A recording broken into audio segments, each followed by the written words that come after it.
ప్రభునందు ప్రియమైన వాళ్ళారా, ప్రభు నామున మీ అందరికీ శుభాభివందనాలు తెలియజేస్తూ ఉన్నాను.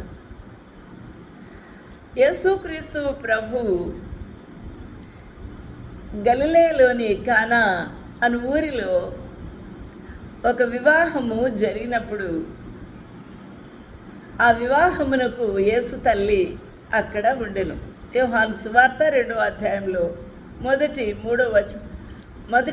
మూడు వచనాలు మనం చూసినప్పుడు యేసు తల్లి అక్కడ ఉండెను. యేసును ఆయన శిష్యులను ఆ వివాహమునకు పిలువబడిరి. యేసుక్రీస్తు ప్రభు కానా అను ఊరిలో వారి తల్లి వద్ద మరియు శిష్యులు ఉన్నారు. There was a marriage in Cana of Galilee, and the mother of Jesus was there, and both Jesus was called and his disciples to the marriage. అక్కడ భోజన విందు అయిన తర్వాత ద్రాక్షారసము అందరికీ వడ్డించుట ఒక అలవాటు. అక్కడ ద్రాక్షారసము కొదువుగా ఉంది. ఆ వివాహమునకు ద్రాక్షారసం అయిపోయినప్పుడు యేసు తల్లి చాలా కన్సర్న్ కలిగి ఆ కుటుంబానికి గౌరవము దెబ్బతింటుంది అని పరిగెట్టి తన కుమారుని వద్దకు వచ్చింది.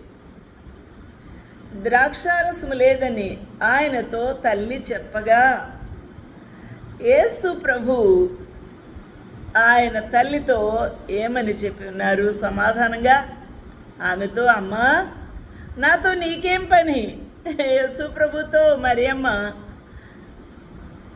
తన కుమారునికి ఏ పని లేదా? ద్రాక్షారసం అయిపోయింది, అందరూ వచ్చి భోజనం చేసి వెళ్ళిపోతున్నారు, వారికి చెడు పేరు వస్తుంది కదా అనే కదా పరిగెట్టి వచ్చాను అని అనుకుందాము. అమ్మ, నాతో నీకేం పని అని ప్రశ్నించాడు కుమారుడు. ఎందుకట? నా సమయం ఇంకా రాలేదు అనను. అనగా ప్రభు కార్యము చేయుటకు సమయం ఇంకా రాలేదు. ఆ పెండ్లి విందు చేయు ప్రధాని ఆయనతో చెప్పలేదు. ఆ సమస్య నిటారుగా ప్రభు వద్దకు వారు తీసుకొని రాలేదు. అందువలన ఆయన నా సమయం ఇంకా రాలేదు అన్నారు. Jesus said unto her, woman, what have I to do with thee? నాతో నీకేం పని? mine hour is not yet come. నా యొక్క గడియ, నా సమయం ఇంకా రాలేదు. ఇక వెంటనే ఆయన తల్లి పరిచారకులను చూసి ఇలా చూసి, ఆయన మీతో చెప్పినట్టు చేయుడి. ప్రభు ఖచ్చితంగా ఆ పరిచారము చేయుచున్న పనివారికి ఖచ్చితంగా ఏదైనా సలహా చెప్తాడు ప్రభు. అది మీరు చెయ్యండి అయ్యా అని చెప్పి ఆమె పక్కకు తప్పుకుంది. His mother said unto the servants, whatsoever he said unto you, do it. జాగ్రత్తగా విని చెయ్యండి అని చెప్పింది. అక్కడ 3 తూములు పట్టు 6 రాతి బాణలు అక్కడ ఉన్నాయి. There were set 6 water pots of stone after the manner of the purifying of the Jews, containing 2 or 3 firkins apiece. ఆ బాణలు ఖాళీ అయిపోయాయి. 6 రాతి బాణలు, 6 రాతి బాణలు, ఒక్కొక్కటి 3 తూములు పడుతున్నాయి. అప్పుడు యేసు ఆ పనివారిని చూసి ఆ బాణలు నీళ్లతో నింపుడని వారితో చెప్పగా వారు వాటిని అంచుల మట్టుకు నీళ్లతో నింపారు. ఎందుకు నీళ్లు నింపమంటున్నావు? ఇప్పుడు నీకేం పని? ఎందుకయ్యా మాతో ఈ పని చేస్తున్నావు? మేము ఆ నేల నూతుల నుంచి పైకి లాగాలి, నీళ్లు చాలా కష్టం కదా అని ఏమీ సనగలేదు. కానీ యేసు వారితో చెప్పినట్టు వారు అంచుల మట్టుకు నింపినప్పుడు అప్పుడు ఆయన వారు మీరిప్పుడు ముంచి విందు ప్రధాని వద్దకు తీసుకొని పోండి అని చెప్పగా నీళ్లు నింపారు. ఇప్పుడు ముంచి ఆ యొక్క విందు ప్రధానికి ఈ యొక్క ద్రాక్షారసమును వడ్డించండి అంటున్నాడు. విందు ప్రధాని వద్దకు తీసుకొని పోండి అని చెప్పగా వారు తీసుకొని పోయారు. ఆ ద్రాక్షారసం ఎక్కడి నుంచి వచ్చాను?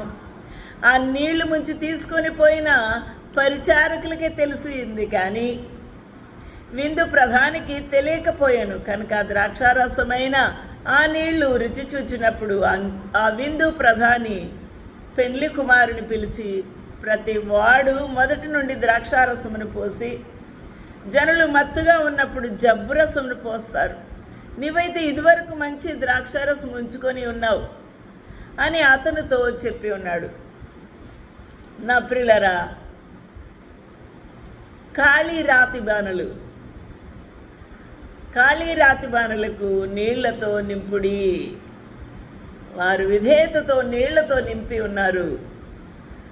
నింపిన వెంటనే అది ముంచి ప్రధానికి ఇమ్మన్నాడు. వారు అలాగే ముంచి ప్రధానికి ఇచ్చారు. అవి రుచిగల ద్రాక్షారసంగా ఉంది. విందు ప్రధానికి ఏమీ అర్థం కాలేదు. నా ప్రియులారా, ఈరోజున నీవు ఖాళీ అయిపోవాలి అనగా పాపుల చేతను అపరాధముల చేతను నింపబడిన నా హృదయము నేను ప్రభువు వద్ద ఒప్పుకొని విడిచిపెట్టాలి, అది ఖాళీ చేయాలి నా హృదయాన్ని అని నువ్వు ఆలోచన చేసినట్టయితే నీ యొక్క హృదయం నిండా ఉన్న మురికి చెత్త చెదారము ప్రభు ఖాళీ చేసి ఆయన ఏం చేస్తారు? రుచిగల ద్రాక్షారసము ఊరడి నీటి బుగ్గగా చేస్తాడు. నీ హృదయం అంతా కూడా రుచిగల ద్రాక్షారసంగా మారిపోతుంది. జీవజల ఊటల చేత నింపబడుతుంది. నా ప్రియమైన వాళ్ళారా, ఆ జీవజల ఊటలే అనేకులకు ప్రాణాన్ని జీవాన్ని ఇచ్చేదిగా ఉన్నది. ఆ నీళ్లు త్రాగువాడు ఎన్నడూ దప్పికొనడు. నా ప్రియులారా, విందు ప్రధానికి రావాల్సిన ఘనత వచ్చింది. అక్కడున్న ప్రజలకు ద్రాక్షారసం దొరికింది. తృప్తిగా విందు భోజనం చేసి ద్రాక్షారసం తీసుకొని సంతోషంగా వెళ్తూ ఉన్నారు. నీ జీవితంలో ప్రభువుకు నీ హృదయాన్ని ఇచ్చినప్పుడు, నీ హృదయాన్ని ఆయన జీవము గల దేవుని వాక్యం చేత నింపుతున్నప్పుడు అది జీవజలధారలుగా బయటికి వెళ్తాయి. నా ప్రియమైన వాళ్ళరా, ఈ యొక్క ఉదయకాల సమయం ముందు ఆలోచన చేద్దాము. నీ జీవితంలో ఏ లోటు ఉంది? చాలా భయంకరమైన పరిస్థితి, టైం లేదు, బయటికి వెళ్ళి ద్రాక్షారసం కొనుక్కొని అక్కడ సప్లై చేయడానికి టైం లేదు, కానీ అక్కడ రాతి బాణలు ఖాళీగా ఉన్నాయి, రెడీగా ఉన్నాయి, పనివారు కూడా ఉన్నారు. ఆ రాతి బాణలి నీళ్లతో నింపుమని అన్నాడు. నీకు సమయము లేదా? నీకు ఆపద వచ్చిందా? నీకు చాలా అత్యవసరమైన అవసరం వచ్చిందా? అలాగైతే ఖాళీ బాణలు ప్రభు చేతికి అప్పగించు. అయ్యా, ఇదిగో నేను ఖాళీగా ఉన్నాను, నా వద్ద ఏమీ లేదు, నువ్వే నాకు నా అవసరము తీర్చి ఈ ప్రమాదం నుంచి తప్పించాలి, ఈ అవసరత నుంచి నువ్వే నాకు సహాయం చేయాలని నువ్వు నీ చేతులు ఎత్తి ప్రభువుని అడిగినప్పుడు ఆ ప్రభు నీకు సహాయం చేస్తాడు. అక్కడ అత్యవసరమైన పని చేసిన పనివారి యొక్క విధేయత చాలా గొప్పది.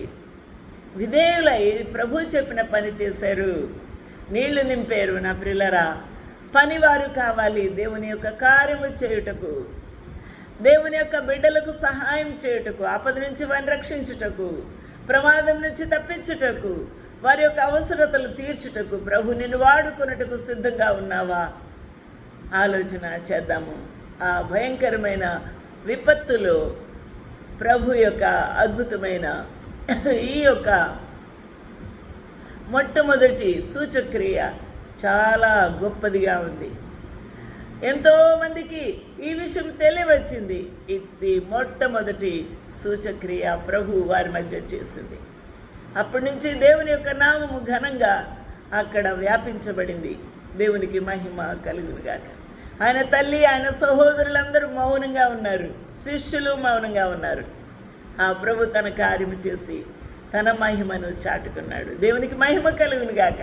నీ జీవితంలో ఆయన మహిమను చాటుకుంటాడు. నీ జీవితంలో ఆయన గొప్ప కార్యాలు చేస్తాడు. నీవు ప్రభువుకు అవైలబుల్గా ఉండాలి.